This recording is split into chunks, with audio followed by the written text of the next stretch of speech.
सच वह चीज है जिसे चाहे जितना भी दबा लिया जाए वह बाहर निकल ही आता है, और वह बाहर आता है तो धमाका भी बड़ा होता है और उस धमाके से झूठ की लंका लग जाती है। और यही सब हुआ है दुश्मन देश तुर्की के साथ। यानी तुर्की का एक ऐसा झूठ पकड़ में आया है जिसे देख पाकिस्तान और तुर्की दोनों सदमे में है। दरअसल आपको पता तो होगा कि पिछले दिनों ऑपरेशन सिंदूर के खिलाफ पाकिस्तान भी अपने ड्रोन से भारत पर हमला कर रहा था। तो ये तो सबको पता था कि ये ड्रोन अटैक जो भारत पर हो रहे हैं वो तुर्की के हैं, लेकिन ये ड्रोन कौन से हैं इसकी जानकारी बहुत ही कम बाहर निकल कर आई थी। कुछ को लग रहा था कि तुर्की के बख्तियार ड्रोन से हमला किया जा रहा है, तो कुछ TB2 ड्रोन की बात कर रहे थे, लेकिन सच कुछ और ही था। दरअसल ये तुर्की का अकीची ड्रोन था जो उसने पाकिस्तान को दिया था, और ये कोई आम ड्रोन नहीं बल्कि सर्विलांस के लिए इस्तेमाल किया जाता है। साथ ही कमर्शियल यूज के लिए भी इसका इस्तेमाल होता है, यानी खेती बाड़ी में पेस्टिसाइड छिड़काव में भी इसका इस्तेमाल किया जाता है। ये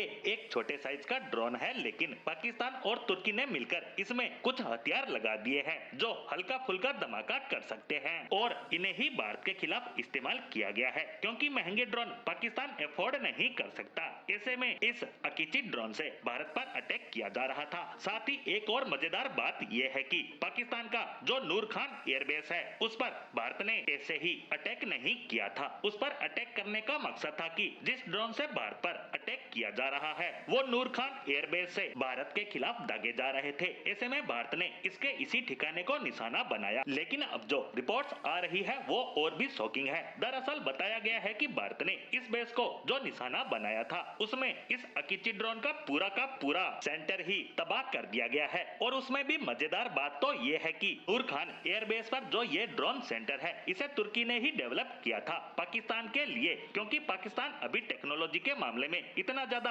आत्मनिर्भर नहीं है कि खुद के ड्रोन सेंटर बना सके। जिन्हें ड्रोन सेंटर के बारे में नहीं पता उन्हें बता दूं कि ड्रोन सेंटर में ड्रोन तो रखे जाते ही हैं, साथ ही वहाँ इनकी सर्विसिंग, इनका रखरखाव, इनके सारे स्पेयर पार्ट्स रखे जाते हैं। वहाँ पर उनको मॉडिफाई भी किया जाता है और साथ ही वहाँ से ही इनको ऑपरेट भी किया जाता है, और इसीलिए ड्रोन सेंटर बहुत ही ज्यादा महत्वपूर्ण माना जाता है। और भारत ने नूर खान एयरबेस पर इसी ड्रोन सेंटर को पूरी तरह से बर्बाद कर डाला है। और मजेदार बात तो ये है कि इस रिपोर्ट के आते ही जो पहले की खबर थी कि भारत के अटैक से तुर्की के 2 ड्रोन ऑपरेटर मारे गए हैं और तुर्की और पाकिस्तान मिलकर इस खबर को छुपाने का प्रयास कर रहे हैं, उस खबर की भी पुष्टि हो जाती है। और इस खबर के आने के बाद से ही तुर्की की इंटरनेशनल लेवल पर बेइज्जती हो रही है, क्योंकि तुर्की अपना एक ही हथियार यानी ड्रोन बेचकर नाम और पैसा दोनों कमा रहा था। भारत ने अटैक कर उसके इसी नाम को पूरी तरह से मिट्टी में मिला दिया है।